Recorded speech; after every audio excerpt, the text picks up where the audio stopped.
Konnichiwa! Aqui é o Lucas Bigodinho, eu trabalho online e viajo o mundo. Já fui para mais de 50 países nos últimos 5 anos e eu acabei de ficar 1 mês e meio no Japão. Nesse vídeo aqui eu vou te falar quais são os custos gerais de uma viagem para o Japão e como é que você pode economizar ao longo da sua estadia lá. E a gente vai passar por 8 tópicos, começando por documentação. Galera, é o seguinte, desde 2023, final do ano de 2023, o Japão isentou o Brasil de visto. O que isso significa? Que você... Vou mostrar aqui, ó. Não precisa tirar visto no Brasil, escondendo meus dados, para tu ganhar esse carimbinho aqui, ó, da montanhazinha do Monte Fuji japonês. Então, só de você entrar com o seu passaporte lá, eles já dão uma carimbada, você pode ficar 90 dias como turista dentro do Japão, beleza? Você só precisa ter um passaporte com validade mínima de 6 meses e também com pelo menos 2 páginas em branco, você já chega lá, dá o passaporte, ó, carimbada.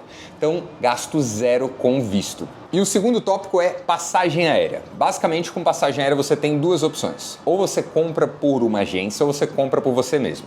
Eu sempre compro por mim mesmo, usando um site chamado Skyscanner.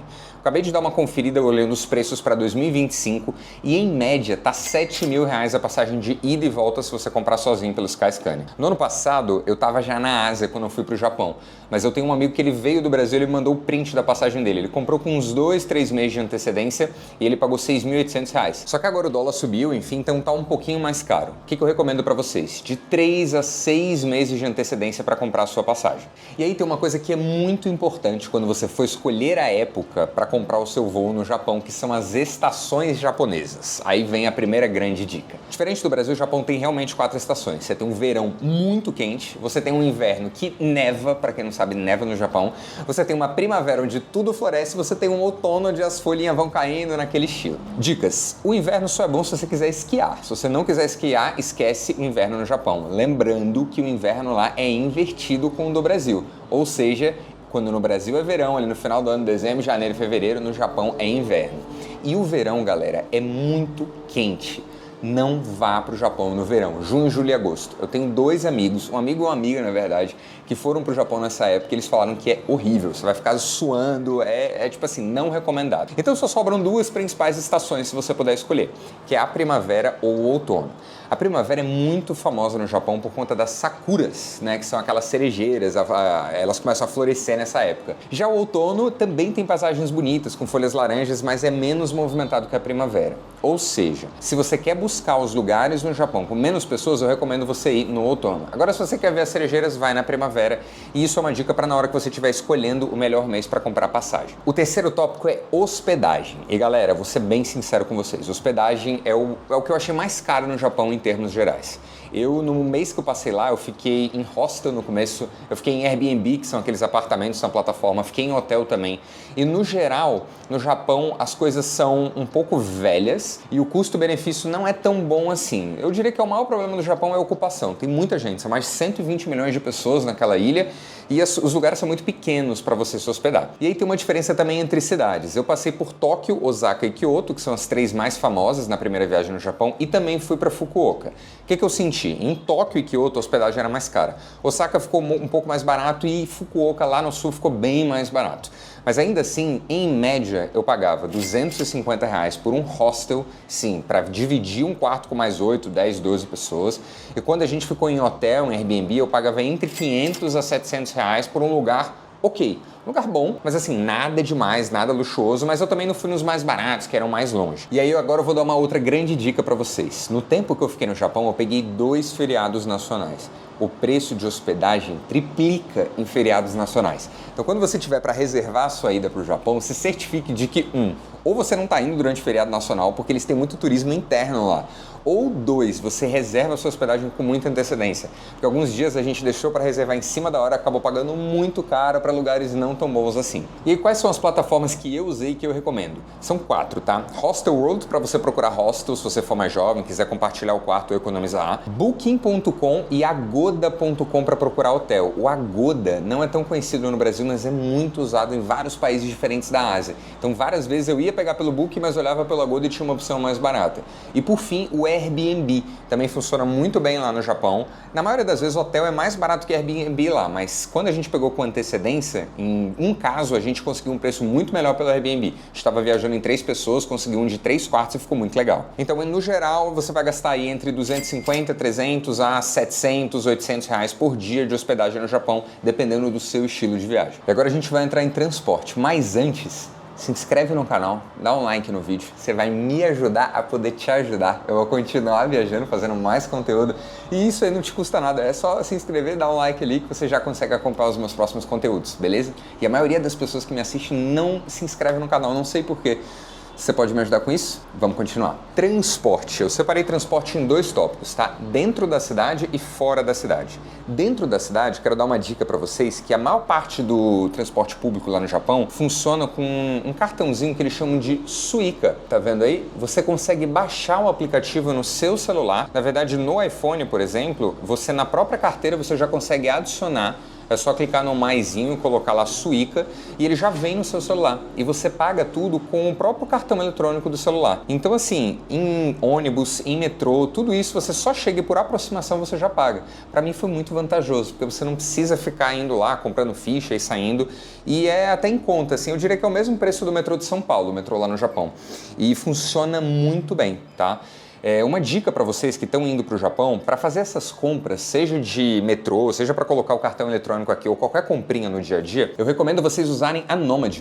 A Nomad é uma conta global que você consegue colocar dinheiro e ela converte para moeda em mais de 180 países diferentes. Como é que ela funciona, né? Você não paga nenhuma taxa para abrir, você faz o Pix em real, ela converte para dólar e do dólar ela converte para a moeda local do país que você está indo. Por que vale a pena usar Nomad? Porque quando você usa um cartão de crédito brasileiro, você paga muita taxa, você paga o spread mais a taxa do IOF e na Nomad a taxa é fixa, de 1,1% do IOF mais 2% de spread. É muito mais barato do que usar cartão de crédito. Colocando o meu cupom que está aqui, você ainda ganha até $20 de cashback na sua primeira remessa lá na Nomad. Então, se quiser usar dinheiro barato lá, é só abrir sua continha na Nomad agora. Mas voltando, você ainda pode usar, além do transporte público, o Uber. Eu baixei o Uber lá, usei algumas vezes, já vou falando, é caro, mas se você está com outras pessoas e às vezes você está voltando muito tarde, o metrô já fechou, compensa. E fora da cidade, você tem algumas opiniões diferentes. O que eu estou chamando de fora da cidade? Quando você está indo de uma cidade para outra. A primeira opção é avião, usando o primeiro site que eu falei lá para vocês, o Skyscanner. O Japão tem algumas companhias aéreas que têm voos até baratos comparado com o Brasil. Então, se você estiver indo, por exemplo, do sul do Japão para o norte, é longe. Então, eu recomendo você usar avião. Só que o meio de transporte mais utilizado pelos japoneses para transporte entre cidades é o trem. O Japão foi o primeiro país no mundo, lá na década de 60, a inventar o trem-bala, que é chamado de Shinkansen.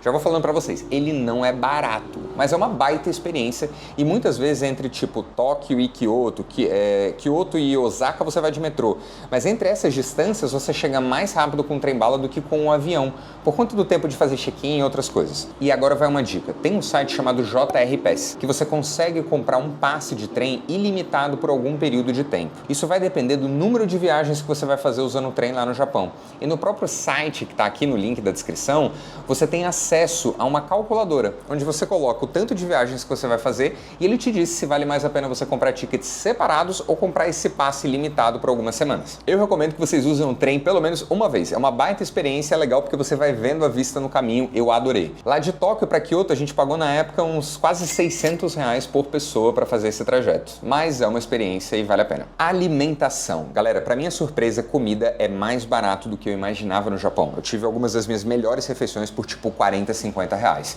Eu imaginava que no Japão seria muito caro, não sei porquê, mas é bem mais barato que Europa, que Estados Unidos, que vários outros desses lugares. Qual que é a tática lá do Japão? No café da manhã, a maior parte dos japoneses, e é uma experiência, é o que eu com os meus amigos fazia todos os dias, a gente ia em combines. Combines são lojas de conveniência. As mais famosas são Lawson, 7-Eleven e Family Mart. Lá você consegue encontrar de tudo. Dá para tu almoçar e jantar lá também se você estiver bem na economia mesmo. Mas o café da manhã é muito legal, porque eles fazem café na hora, tem smoothie, tem torradinha, tem várias coisinhas gostosas de comer. Geralmente a gente gastava ali entre uns 15 e 25 reais para tomar tipo um café, um suco e comer uma besteirinha. No almoço e no jantar, nos restaurantes japoneses, você tem uma variação de preço muito grande. Você tem vários restaurantes que você pode pedir bentôs, né, que são marmitinhas que já vem pronta, ou alguns pratos que eles vêm tipo 3 porçõezinhas assim, que aí vem sempre um peixe, uma proteína, um arroz, uma sopa e um legume.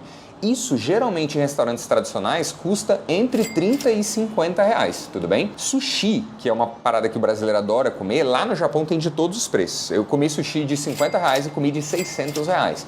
O sushi de esteira geralmente são os mais baratos. O sushi de 600 reais é quando o cara vai fazendo peça por peça e colocando na sua frente. Eu recomendo você ter todas as experiências, tá? Mas em média eu diria que você vai gastar aí entre 150 e 200 reais por dia com alimentação no Japão. Isso assim, alguns dias comendo em restaurantes caros, outros dias comendo em restaurantes normais, outros dias comendo em conveniência, mas assim, sem economizar. Se você tiver muito ali no orçamento baixo mesmo, come só em Combini ou nos restaurantes de bentozinho e tal, que aí você com 100 reais consegue se virar por dia real. E agora eu vou dar uma dica de mestre que eu usava muito lá. É usar o Google Maps, ou seja, você baixa o Google Maps e coloca no filtro de restaurante. Lá você consegue usar a parte de avaliação e a parte de preço também, para ver qual que é o restaurante que mais cabe no seu bolso com uma boa avaliação. É o que eu sempre fazia lá. Agora a gente vai para o penúltimo tópico, que é internet. Galera, a internet no Japão foi uma dor de cabeça para mim, velho. Eu comprei um chip do Japão lá, eles têm chips específicos para turistas. Só que esses chips, na maioria das vezes, não são muito bons. Teve um que eu comprei que a internet não chegou. Eu liguei lá na empresa, pedi para um japonês me ajudar, e eles falaram que estava fora do ar, que só iam mandar a internet pro meu celular, 2 dias depois. Uma parada, sabe, parecendo negócio de escada mesmo? Então, assim, eu realmente recomendo para vocês usar aqueles eSIM. Tem 2 empresas que são bem famosas, a Airalo e Rolafly. Eu não tenho nenhum, enfim, cupom deles, mas eu usei a Rolafly e funciona muito bem. É um pouco mais caro, mas você não vai ficar na mão, tá? E você já consegue sair do Brasil ou sair do país que você tá com ela ativada. Então você já chega lá no Japão com a internet funcionando. Em média, você vai gastar aí de 20 a 40 reais por dia de internet, tá? Dependendo do plano e da época que você for pegar. E por fim, vamos chegar no tópico de compras. Galera, esse custo obviamente vai variar de pessoa para pessoa, mas eu acho que o Japão é um belo lugar para fazer compras. Roupas, anota o nome dessa loja aqui, Uniqlo. É a Zara japonesa, né? Roupa boa, preço bom, qualidade, dura pra caramba. Minha maior recomendação em relação à roupa lá no Japão. Eletrônico, Bic Câmera. É uma loja de eletrônicos famosa no Japão inteiro e o preço do eletrônico lá é muito bom, é muito mais barato que no Brasil, nem se compara, e é mais ou menos semelhante ao preço dos Estados Unidos. Então, se você está planejando comprar eletrônico, deixa para comprar no Japão que o preço vai ser bom. E esse era o último tópico de quanto custa viajar para o Japão. Em média, galera, colocando passagem, alimentação, hospedagem, você consegue passar lá no Japão 15 dias com algo entre 15 mil reais, tá? Óbvio, você pode gastar 20 mil reais, 25 mil reais. Isso se você organizar a viagem toda por você. Se você for ver como agência, você vai pagar isso, enfim, ainda tem que gastar muito mais. Mas com 15 a 20 mil reais dá pra você passar 2 semanas tranquilo no Japão, aproveitar muito, ter várias experiências, né? Quando é que você começa a gastar mais do que isso? Quando você começa só em restaurante muito caro todos os dias, ou fazer compras muito caras, aí sim o Japão começa, e hospedagem luxuosa também é outro ponto, aí sim o Japão pode ficar mais caro. Mas se você manter ali na média, com esse valor você já tem uma experiência inesquecível, sem faltar nada dentro do Japão. A gente se vê no próximo vídeo, não esquece de curtir o canal, seguir, e é isso. Sayonara!